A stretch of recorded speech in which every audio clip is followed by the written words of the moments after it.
नमस्कार दोस्तों, मैं संतोष शाह आप सभी लोगों का हार्दिक स्वागत करता हूं आज की इस डेली फोरकास्ट वीडियो में। आज के इस वीडियो के माध्यम से हम जानने का प्रयास करेंगे कि आज गोल्ड में क्या हो सकता है, कौन कौन सा इंपॉर्टेंट लेवल है जहां से हम गोल्ड को सेल और बाय कर सकते हैं, और डीएक्सवाई के बारे में समझेंगे कि डीएक्सवाई में क्या सब कुछ चल रहा है और क्यों कल के दिन में डीएक्सवाई बहुत ही ज़्यादा बेरिश रहा। इन चीज़ों को समझने का प्रयास करेंगे और चार्ट के माध्यम से सभी कुछ समझेंगे कि कहाँ कहाँ से हम सेल और बाय ले सकते हैं डीएक्सवाई और गोल्ड दोनों में। और सबसे पहले हम चलेंगे फॉरेक्स फैक्ट्री की वेबसाइट में, जहाँ से समझेंगे कि आज क्या मेजर इवेंट है और क्या इम्पोर्टेंट न्यूज़ है। तो यहाँ आ गए हम फॉरेक्स फैक्ट्री की वेबसाइट में। आप देख पा रहे हैं कल के दिन में जो था, आपको दो मेजर इवेंट था। आपको ADP non farm employment change और आईएसएम सर्विस पीएमआई, ये दोनों जो डेटा था, दोनों ही डेटा बहुत ही ज़्यादा नेगेटिव आया। खास करके जो अनएम्प्लॉयमेंट, जो ये नॉन फार्म एम्प्लॉयमेंट चेंज जो है, इसमें बहुत ही ज़्यादा, मतलब बहुत ही ज़्यादा नेगेटिव आया।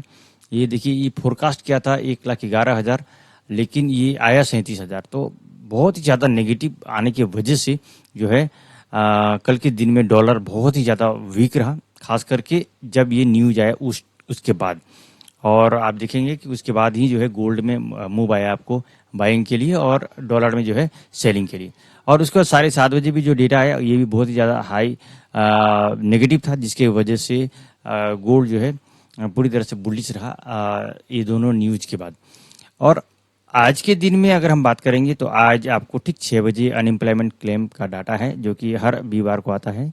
और आज के दिन में इस डेटा का क्या संभावना है, जैसे कि पहले से ही फोरकास्ट किया गया है कि ये जो है अगर पॉजिटिव है, अगर डेटा जो है जितना यहाँ पर दिख रहा है फोरकास्ट में या प्रीवियस में, उससे कम आने से ये पॉजिटिव है और ज़्यादा आने से नेगेटिव है। तो अगर मान के चलिए ये अगर कल आज के दिन में ये नेगेटिव आए तो फिर गोल्ड न्यूज के बाद और भी ज़्यादा बुलिश हो सकता है। और आज दिन में क्या हो सकता है, इन चीज़ों को हम लोग समझेंगे आपको चार्ट के माध्यम से। लेकिन डेटा का अगर इम्पैक्ट आज भी रहा तो फिर ये बुलिश ही हो सकता है। अब हम चलेंगे चार्ट पे और चार्ट के माध्यम से समझेंगे कि कौन कौन सा इम्पोर्टेंट लेवल है और कौन कौन सा इम्पोर्टेंट जोन है। जोन टू जोन ट्रेड को अगर प्रेफर करते हैं तो उसके लिए सबसे बेहतर है आप इस वीडियो को अच्छा से समझिए।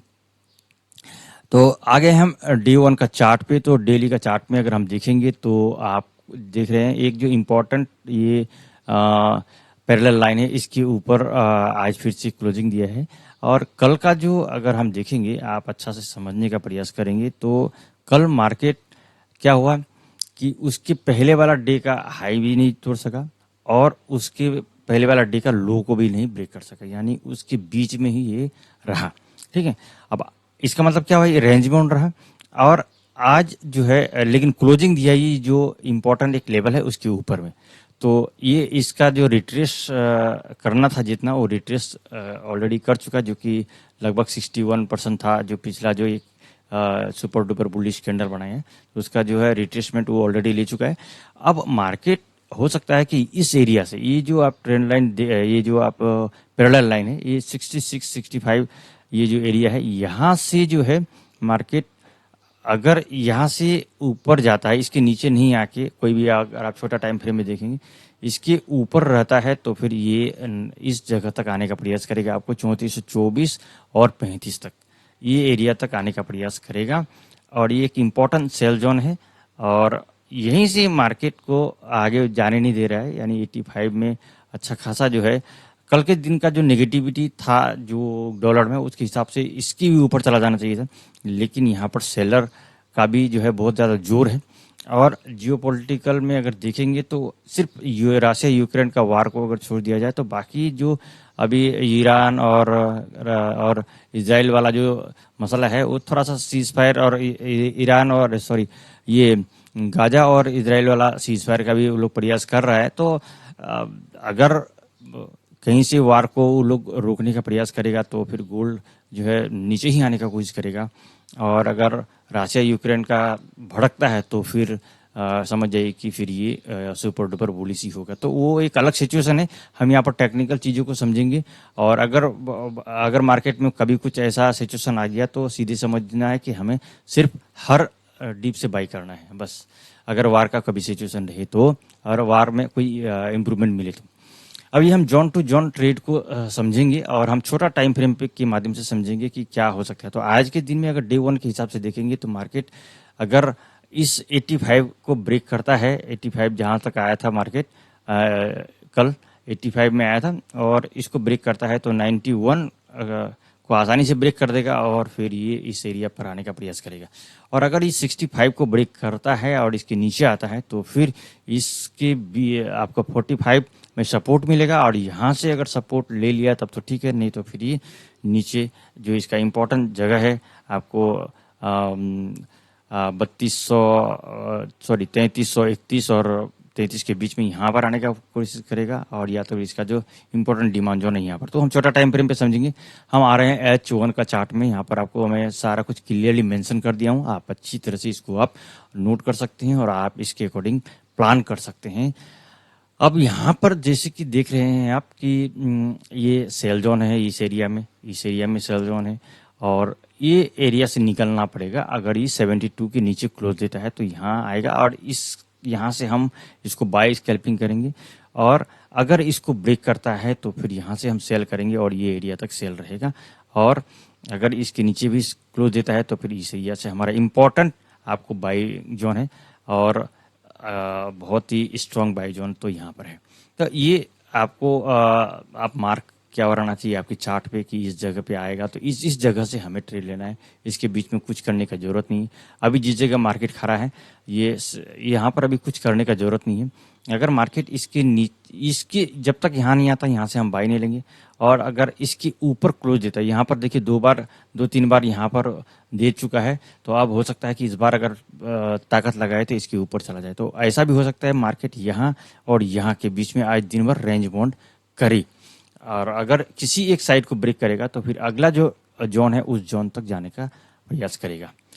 और अगर इसके ऊपर जा रहा है तो इम्पोर्टेंट आपको कौन कौन सा जोन है देखिए। अगर 90 और 93 को ब्रेक करता है तो ये 10 और 14 पहला जोन रहेगा, और उसके बाद आपको इम्पोर्टेंट रहेगा आपको 30 और 35 के बीच में। तो इसके ऊपर में तो फिर ऑल टाइम हाई है, ठीक है, जो कि यहाँ पर है। तो 75 3475 और 85, उसके बाद न्यू आपको ऑल टाइम है 3500।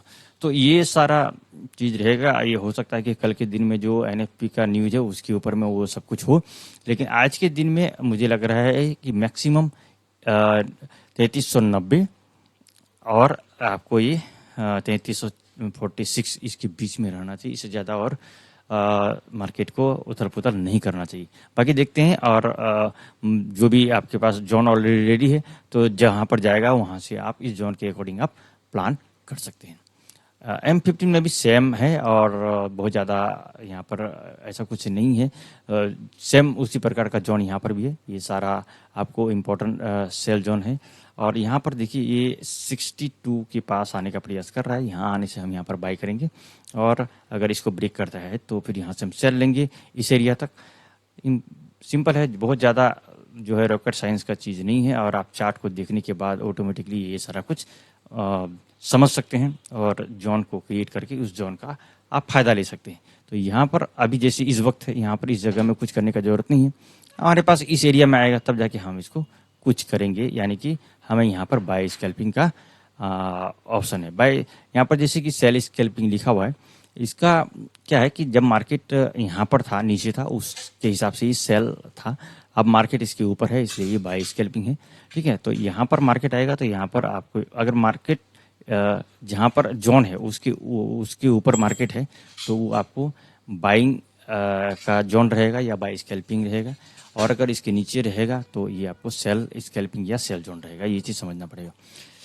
तो अब हम चलते हैं DXY में। तो DXY का अगर चार्ट को देखेंगे तो DXY के हिसाब से मार्केट जो है पूरी तरह से बेरिश है, और कल जो है सारा दिन अच्छा खासा जो है सेल रहा, और मार्केट कोशिश किया था कि हम ऊपर जाए लेकिन नहीं जाने दिया, और डेटा नेगेटिव होने की वजह से सीधा सीधी ये अच्छा खासा नीचे आया।